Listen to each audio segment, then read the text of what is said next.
Let me take you to the news center this morning. The big story says 2,673 killed in 11 months. This is completely unacceptable. Because you go to some other countries, not even up to 100 people die on the roads as a result of crashes. Yeah. Also on the front page this morning, GJA condemns don't publish report to police court order. Serious matter. Looking closely at that decision. I've not finished yet. As and when I finish, you will give us full disclosure. Yes. And then also guessing to channel 70% of loans into poultry, rice, and garments. This is according to the CEO, Sylvester Adinam Mensah, who met the media yesterday. You mean Ghana Exim? Yes, which is Ghana. They make it Gezim. They've Gezimized it. Okay. Yes. All right. And some other stories on the front page, including one that says MTN elevates security for businesses with new solution. And the news center is announcing that it is going on a break. And meanwhile, you have to catch up with all the things happening in the news. So when are they coming back to work? Well, they have not disclosed that here. They just said they will come back on 5th January. Everybody wants to go and enjoy your. I'm telling you, everybody's running away. I know, right? And then also we have the Punch Africa. They say truth stands. Yariga blast MPP. Drop the politics. Face accountability. They're calling this one from his closing remarks in Parliament when the House was about rising. Also on the front page this morning, a number of my colleagues, Peace FM's Emmanuel Akoli, a man who's been there since 19 Kojo, Joy FM's Kweku Asante, Raquel Quarty of GBC, and LC and others have been honored by Parliament for their diligent work in that house. Then why are you forgetting your man? The best cameraman. Yes. Paulus Paul Egbenya of Ashaiman, and then also Zipeta. Of many places. Yeah, Paul was given an award as the best cameraman. Charlie, God Parliament. bless you. He's a big man. Yes. All right, I have a number of headlines here. If you go to ChannelOne News, Brian Champon says Bawumia failed to inspire hope in 2024. He was interviewed on Face to Face by Umaru Sanda Amadu yesterday. Very interesting views on many matters, not least the MPP's fortunes as their big event happens next year. If you go to citinewsroom.com, BOG increases annual license fee for SDIs to 50,000 cedis. In other headlines, Gutta urges government to clamp down on foreign dominance in retail trade. Then Ghana High Commissioner engages Ghanaian entrepreneurs in the UK. Okay. Meanwhile, Kumasi Mayor to traders vacate Asokwa Ahunju stretch or face forced removal. Mumpong dia muton honum. Ana mebe me yamu bibi. Osi mumpong dia muton honum. Mumpong, no, if they say pong, it means close. Yes. Munjai. Okay. Stop. If you say mumpong, they're like they have gone to school and they are closing. Mumpong dia muton honum. Stop that thing. Kolebu to conduct mass burial of 320 unclaimed bodies. That's also on citinewsroom.com. And then no anti-media laws under my watch. Bagbin assures journalists. Meanwhile, government is urging traders to cut further prices or to cut prices further as economy improves. I'll bring you that story. Now, the Daily Graphic has a number of good front page stories. Expose wrongs and embrace lawful initiatives. Clergy urges Ghanaians. President reaffirms resetting agenda in his Christmas message. And then ICU calls for greater government action to meet workers' expectations. All those and more on the front page of the Daily Graphic, the hard print copy. If you go to ChannelOne News again, Energy Ministry assures Ashanti region of stable power supply. Don't promote cryptocurrencies without authorization. SEC warns influencers. If you go to the Ghana News Agency, Speaker Bagwin lost media as indispensable partner in democracy. And then UG commissions Innovative Enclave to drive youth entrepreneurship. Those are all stories on the Ghana News Agency. Let's go to BBC's Africa page. Libya's army chief killed in air crash in Turkey. And then a few more stories. Malawians are angry over their vice president's planned UK trip. Why? They say the cost and the entourage Too baby. Too many people. It's too much. Charlie. Now, let's get into the details of the daily graphic. I have a good one here. Okay, I just thought I should mention quickly that the Herald is online. All right. So they have a number of stories here. One says Asher Fort and James Fort reopen with immediate effect. Ghana Water Limited moves to stabilize water supply ahead of Christmas. And then also government to roll out new traffic signs, stricter enforcement after Okada legislations. There are a number of other stories. If you want to follow the Herald, they are online. You want to get details of. Let me give you my journal line. Charging illegal fares is a crime. Passengers must resist. This is GPRTU. Also, Speaker Babin lost media as indispensable partner in democracy. This story is everywhere, actually. Meanwhile, Vehicle Enforcement Association files injunction to restrain DVLA over planned rollout of new number plates. So they feel like this is not inclusive enough. Gold goes over $4,500. Silver and platinum hit records in metal markets frenzy. Sky. Yeah. Gold, no. Charlie? It's doing very well. I think it's the highest gold price since 1976. Recorded over $4,500 an ounce. Let me start with the economy. Government urges traders to cut prices further as economy improves. This story is on two websites. CitiNewsroom.com has it, and then the High Street Journal actually leads with it. So let me start with the Citi version, where Daniel Sakite reports that the government has called on traders to pass on the benefits of recent improvements in key macroeconomic indicators by further reducing the prices of goods during the festive season. The call was made by Trade Minister Elizabeth Ofosu-Adjare during a visit to the Makola market yesterday, Tuesday, December 23, where she engaged traders on prevailing market conditions and consumer activity. The minister noted that recent macroeconomic gains, including lower inflation, a stronger CD, and a reduced policy rate, had boosted consumer confidence and contributed to brisk business and trading across markets during the period. So here's a quote.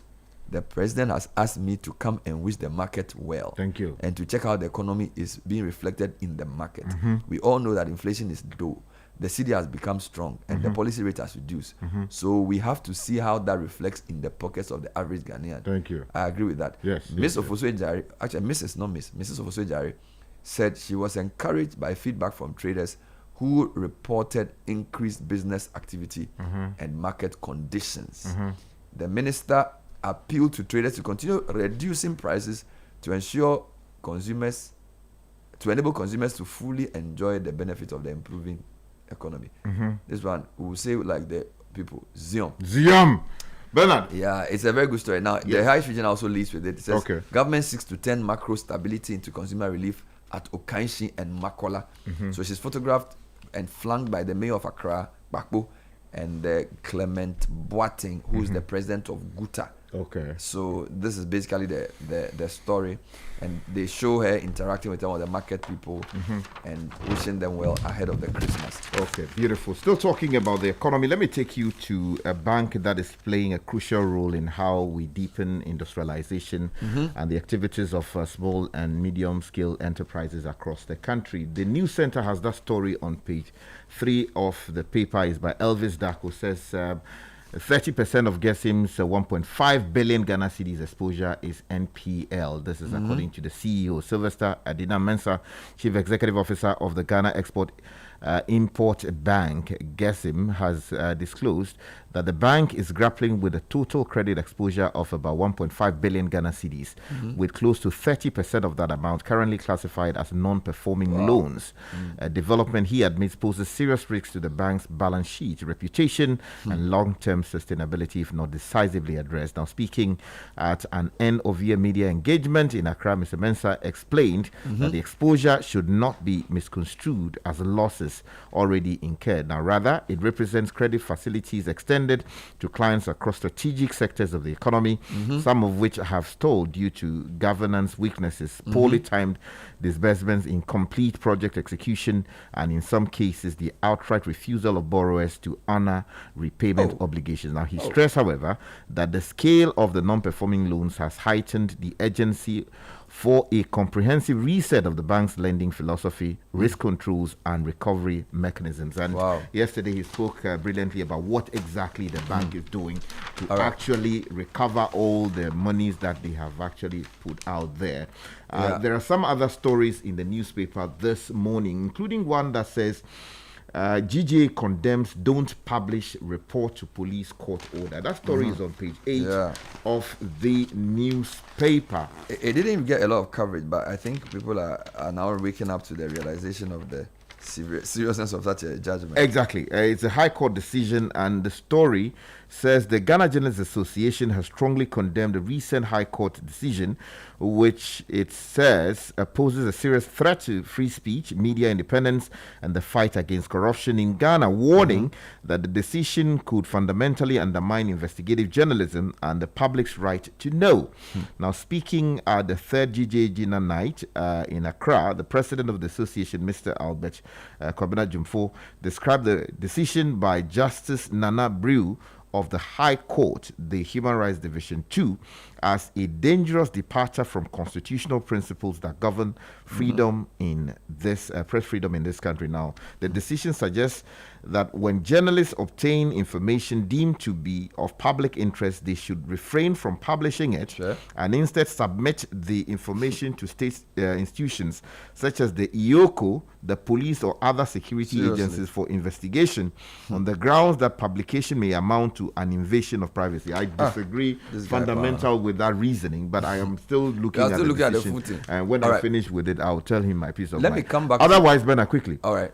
If you go to page 6 of the News Center, there was an additional story about Gesim that I wanted to bring to your attention. The story says 70% of loans into poultry, rice, garments, according to the CEO. The story, again, by Elvis Daku. Yeah, just one paragraph, Bernard, if I may. Ghana Import Bank is preparing a major strategic shift in its lending policy that could significantly reshape the country's productive economy, with plans to dedicate not less than 70% of its total loan portfolio to poultry, garments, and rice value chains, while allocating the remaining 30% to complementary sectors that support industrial stability and growth. I wanted to give you a religious version of the story around exposure. Beautiful. The graphic front page, expose wrongdoings, embrace lawful initiatives. So this is the Christian leaders calling on Ghanaians to expose, this is in relation to what the judge is trying to do there, to expose wrongdoing and support lawful initiatives that safeguard the common good of the people, to give true meaning to Christmas, which marks the birth of Jesus Christ. They said, for instance, the destruction of the environment through illegal mining needed to be tackled collectively and decisively by all Ghanaians, irrespective of where they come from. They said Christmas should be a period to remind mankind of their stewardship of the environment entrusted to them. They further stated that the greatest manifestation of God's love to mankind and Ghanaians was to extend such a gesture beyond the season and of Christmas. And they also stated they stated this in separate messages ahead of the Christmas festivities. So they have, for example, Most Reverend Matthew Jemfi of the Catholic Church, Most Reverend Professor Samuel Jedu, Methodist, Apostle Eric Nyamiche, Pentecost, Apostle Dr. Samuel Ansa. I'm not sure which of the... But why? They didn't quote, Pastor Mauli in the story. No, but they are talking of leaders of denominations. So I think they also spoke. Yeah, they spoke to a few of the Oparikwachi of the Presbyterian Church as well. Surely they have to quote Pastor Mauli. No. So yeah, those are the things. Basically, expose wrongdoing and help fight evil. Now, GPRTU is saying that we shouldn't pay unapproved fares. This is in relation to trotros. Yeah, what happens is that these drivers are so notorious that if you wouldn't pay, you will catch us a form.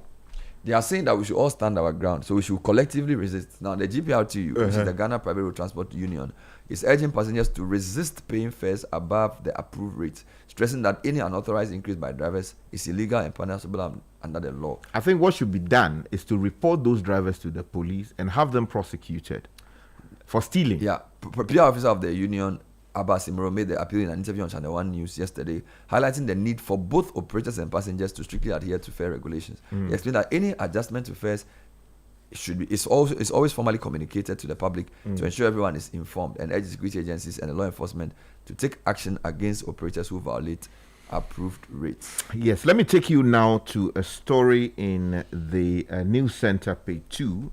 2,673 killed in 11 months. Bernard, this is not good. The streets are bloody. Elvis Dako again reports. Looks like he's doing all the stories. Charlie, hey, Elvis, Charlie. 1,000. Charlie. Give him a laptop and give him a internet. Charlie. Do everything. Ghana has witnessed a worrying increase in road traffic fatalities in the first 11 months of 2025, with the total number of deaths rising by 18.5% to 2,673 compared to 2,256 in the same period of 2024. Now, data compiled by the Motor Traffic and Transport Department of the Ghana Police Service and analyzed by the National Road Safety Authority showed that the fatalities overwhelmingly involved men, with 2,139 males, a lot of widows, 80% losing their lives compared to 534 females, accounting for 20%. Now, this represents a ratio of 1 female death to 4 male deaths, a trend consistent with previous years and highlighting the higher exposure of males to road traffic accidents. Look, as you are traveling to your respective villages, your communities, your towns, and your home, regions, please take it easy on the road. And I know drivers to periods like this, they think that, my kabamagbo, so they want to go in there are those who go on drugs just so they can stay awake. It is just not right. Yeah. Let us get in safely. That is the most important part. I want to take you back to court. An Enchi court has fined a labourer 1,200 cedis for stealing a farmer's nanny goat. The